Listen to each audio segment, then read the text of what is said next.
Rabbi Abraham Joshua Heschel said,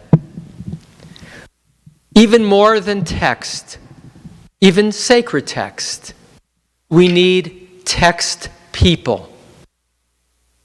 Rabbi Abraham Joshua Heschel Twerski was such a text person for me. Abraham Joshua Heschel Twerski. He was an heir to the generations of Hasidic masters. From the beginning of Hasidut, on both sides of the family, there was a tradition of marrying others of the world of Rabbi craft, the world of being a spiritual guide. So a great teacher like Nachum of Chernobyl would find for his children a spouse who had known the responsibilities of caring for community. Abe Twerski was aristocratic Chassidut, and he was a psychiatrist. I first encountered the writings of Rabbi Twerski in a Jewish bookstore in Chicago, maybe 30 years ago. Browsing the many books, I picked up a book on Tales of a Hasidic Family, in which Rabbi Abraham Twerski would describe his great-grandfather. It's still among my favorite books by Rabbi Twerski, who wrote over 60 books. He would say of himself, I've spent my career as a psychiatrist working with addictions, and I have found that most people have some kind of addictive craving. For me, it was writing every morning from 5 to 7 o'clock. And so he was prolific in his writing, and through his writing, impacted the Jewish world, but more. Many of his books were books with the Hazelton imprint, the imprint of the AA, Alcoholic Anonymous community. For he would dedicate his career always as a deeply pious man, a long white beard in more recent years, and a kaputa, a long Hasidic coat, and a black hat, speaking at conferences of psychiatrists as a chassid and as a doctor. I had the privilege, after reading Rabbi Twerski for years, and being, after that first book, one who sought out more books by Rabbi Twerski, I once received a letter, and it was on medical stationery, and it said, I enclose a manuscript, a novel. Would you consider reading this novel and reacting to it? Well, I saw the name, Dr. Abraham Twerski, but I thought to myself, I was confused a little bit. One, because it was medical stationery, and I'd been reading mostly Rabbi Twerski on Jewish life. And secondly, why would he want my opinion on a book? But I read the book, and I wrote him a note. And the book was his only novel. He was always trying to do new things. He wrote a cooking book. He wrote a novel. He wrote 2 commentaries on Charles Schulz comics with Charles Schulz, in which he, as a psychiatrist, explained what he found significant in these cartoons, which were translated into 30 languages. And so I read the manuscript about an attorney who had cancer and was wrestling with whether there was an afterlife and going to his rabbi to discuss what happens after death. And I soon got another letter. This is now 15, 18 years ago, before really the internet was widely used, let alone to be able to send a whole book on the internet. And he sent me another letter, and this time it included in profile of Rabbi Dr. Twerski from Moment magazine. And of course, I now was pretty clear who it was I was dealing with, which I suspected, but I couldn't, in my own mind, go there because he, through his writing, was already larger than life. And he wrote back and said, I'm going to be in Los Angeles in another month. Could I come meet you?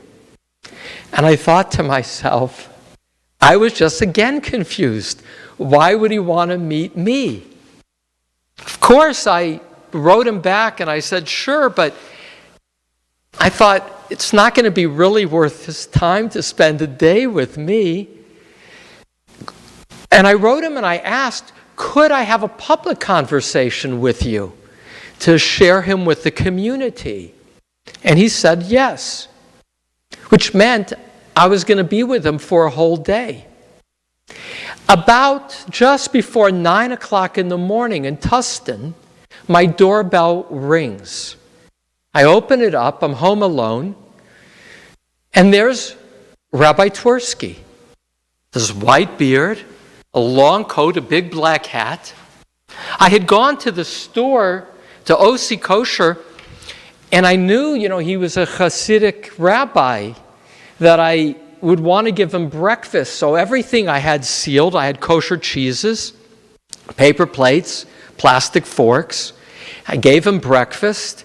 And I was very touched when he went to do the Birkat HaMazon, the grace after meals. Of course, he had a kippah on when he ate, but he excused himself and he went all the way to my front door to get his big black hat because he wouldn't pray without putting on a more formal garb. And I said to him, it was now 10 o'clock. We had a whole day. I said, can I take you to the beach? It's November or December. I always love going to Laguna and Crystal Cove. I said, can I take you to the beach? He said, I can't go. He said, because of modesty, I can't see women in bathing suits. I said, no, the place that I have in mind to take you is a cliff, Crystal Cove. The birds will be flying at our eye level, and this time of year there'll be nobody bathing in front of us. And then his eyes lit up, and he had, if I pause to bring him to mind, I first take my hands to my heart reflexively because I loved him. And I'll tell you now when I fell in love. I took him to the beach. And we're standing at this cliff. It's beautiful. Seagulls are flying. Sound of the ocean. And this is before there was, this was the days where we still had flip phones. He said, do you mind if I call home? I said, sure, go, no problem. And he said, home. Now, I immediately thought, wow, he's more sophisticated with technology despite that long white beard than I am. And he says, Gail, who I know is his wife, he says, I'm standing here with Rabbi Spitz overlooking the ocean. And I just know that you love this sound, so listen. And he holds out his cell phone so that she can hear the waves. And he says, Gail, I'll call you later. I'm going to spend a little bit more time with the rabbi. Then he closed his phone and he turns to me and he said, I know that my wife just loves the sound of the ocean, and I had to share it with her. And in that moment, my hand goes back to my heart. I thought, wow.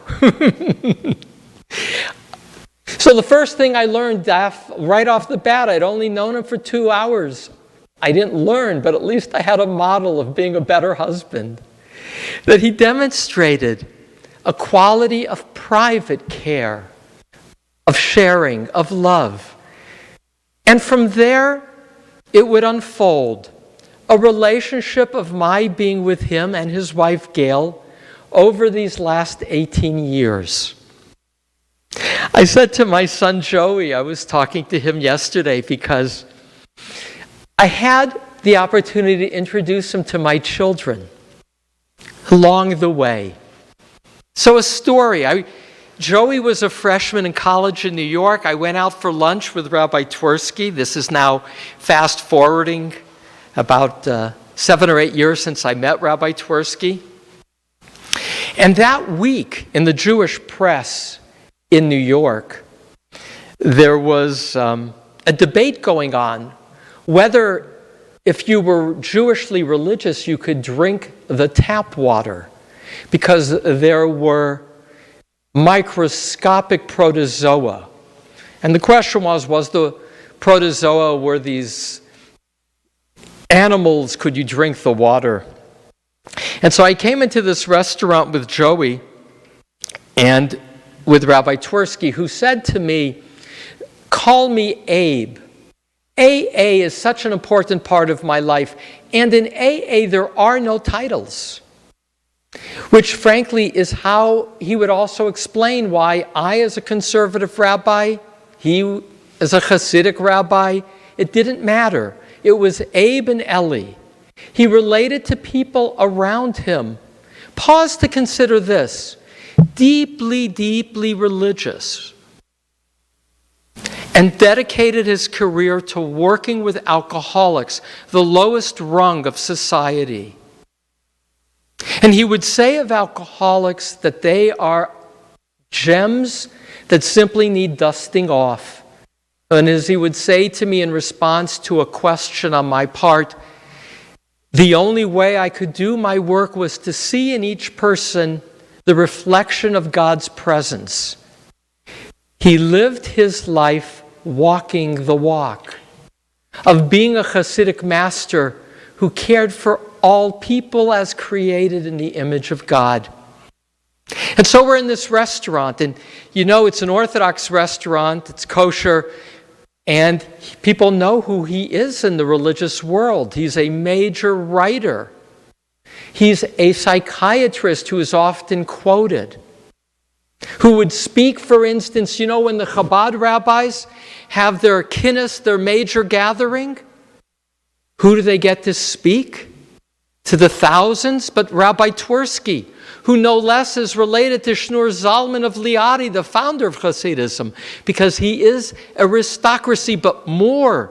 He represents this rarity, somebody who can be actively engaged in the larger world of science, the larger world of hospitals and caregiving, and be a deeply pious man.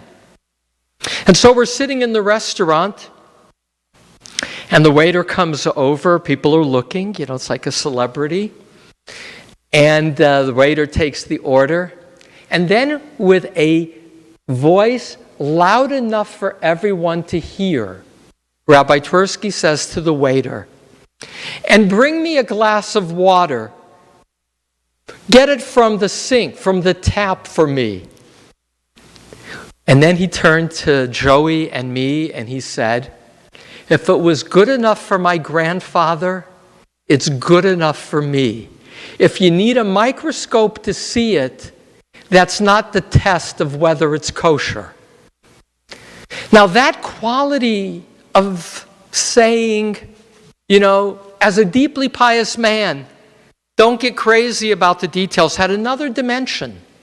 You see, when Rabbi Twerski spoke about alcoholism, he didn't just speak about alcoholism there to the non-Jews.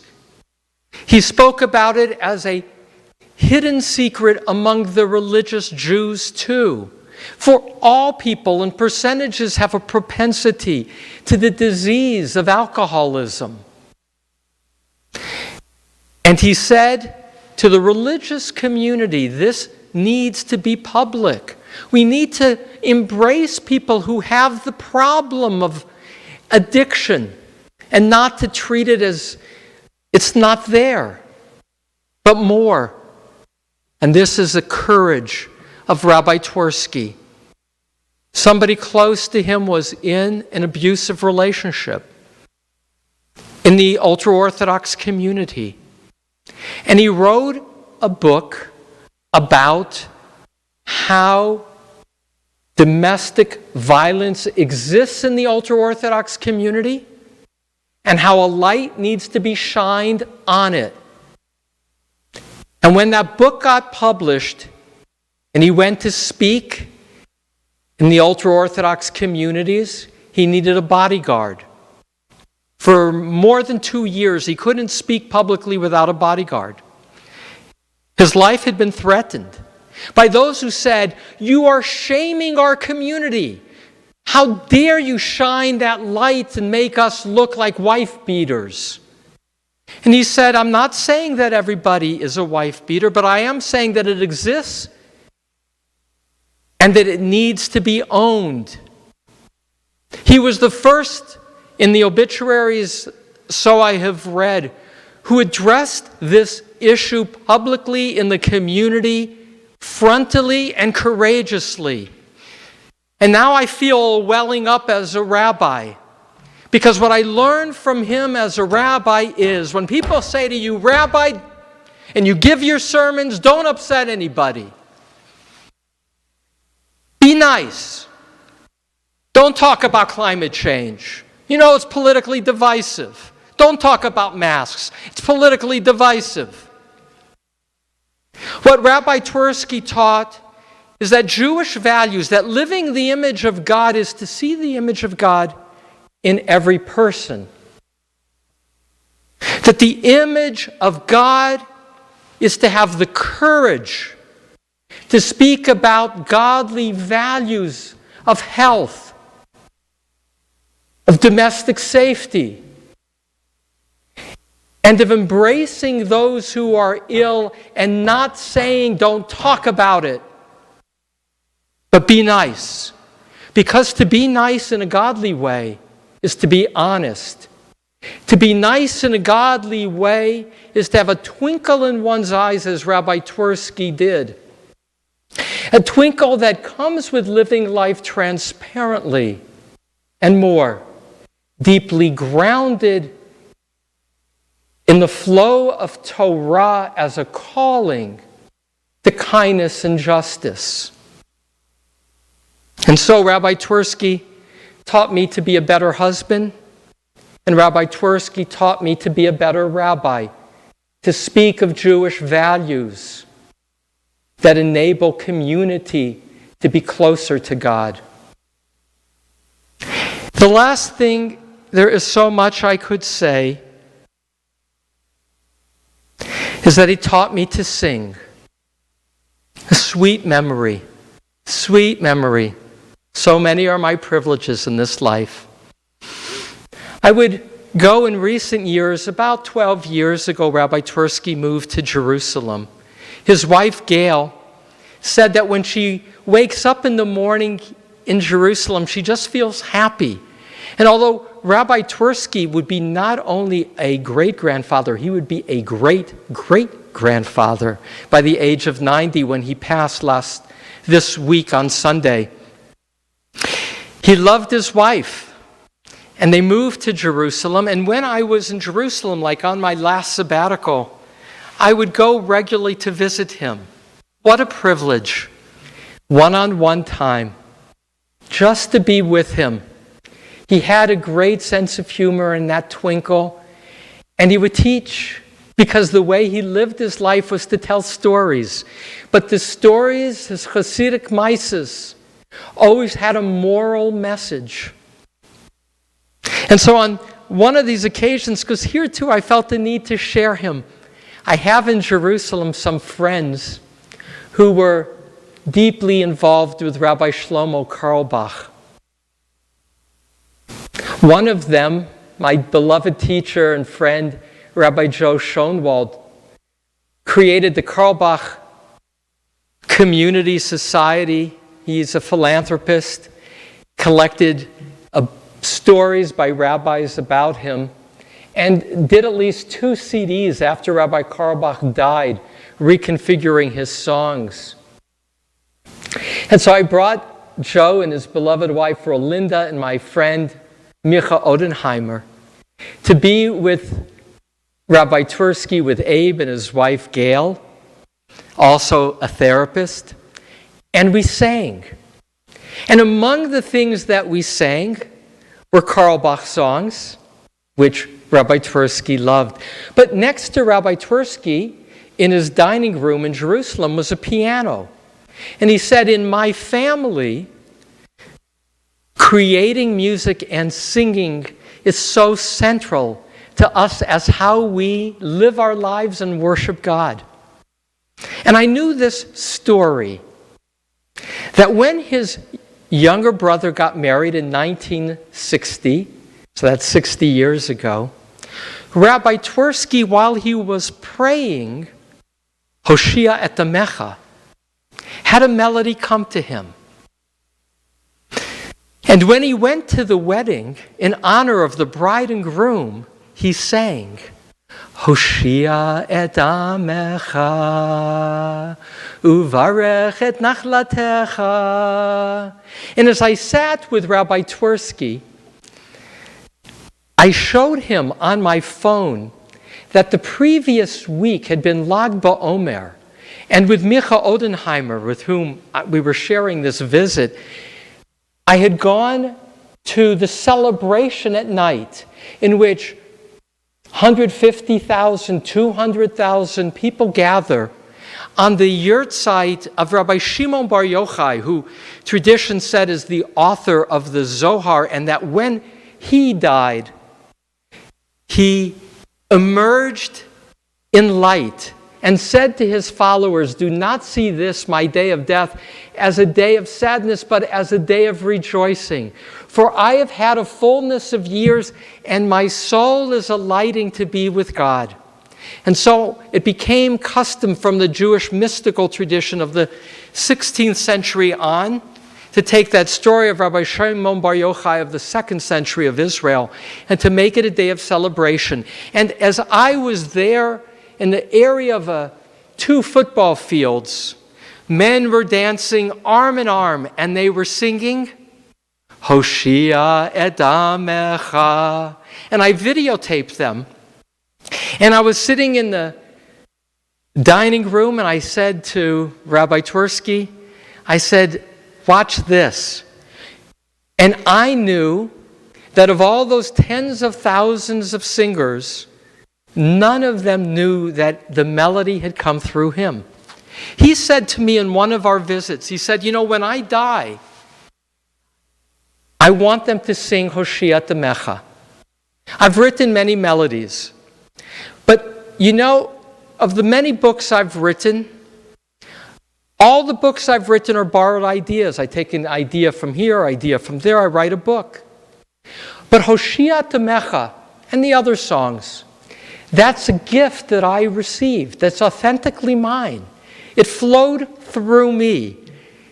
I didn't take it from somebody else. It was, if you will, a divine gift that flowed through me. And so when I die, I want that song to be sung. It's the only thing I want. My friend Joe Schoenwald sent me videotapes, recording of the funeral on Sunday night. And there, in Israel, when they carry a person to the grave, they don't put them in a casket. They wrap them in a tallis, in a shroud, in a tallis, and they're on a stretcher. You can see the body, the form of the body. It's much more real than in terms of that person is being laid to rest. And in the video, as they carry his body, mostly I would assume family members, they sing Hoshia et Amecha. He requested that there be no eulogies. He was a very modest man, genuinely. The greatness of a man like him, who for me, he was the real deal. He lived Torah. He was Torah. He was a text of how to live a life with humility, of how to live a life of service, how to live a life with a lens that sees holiness in every person, even the most down and out, and who lived a life of celebration with a twinkle and a song. I miss him. I loved him. I am so privileged to have known him. And so I've asked Amy to come forward, because she sings so much better than I, to sing Hoshea et Amecha, which is sung in our synagogue independently of Rabbi Twerski. It's sung all over the world as a mainstay. May you have goosebumps, as I will, in knowing Rabbi Twerski and the music that flowed through him. Hoshea et Amecha uvarech et nachlatecha urem urem urem urem urem urem urem menaseh ad haolam. Hoshea et Amecha uvarech et nachlatecha urem urem urem urem menaseh ad haolam. Hoshea et Amecha uvarech et nachlatecha urem urem urem urem menaseh ad haolam. Hoshea et Amecha uvarech et nachlatecha urem urem urem urem benaseh ad haolam. Ribono Shalom, Master of the universe, we are taught that when a person passes, there is a little bit less light in the world. And that's why we say Kaddish, to fill in that light. In the passing of Rabbi Abraham Joshua Heschel Twerski, may his memory continue to burn brightly for all of us, and may we reflect back that light toward you with his service, his goodness, his humility, and his song. Amen.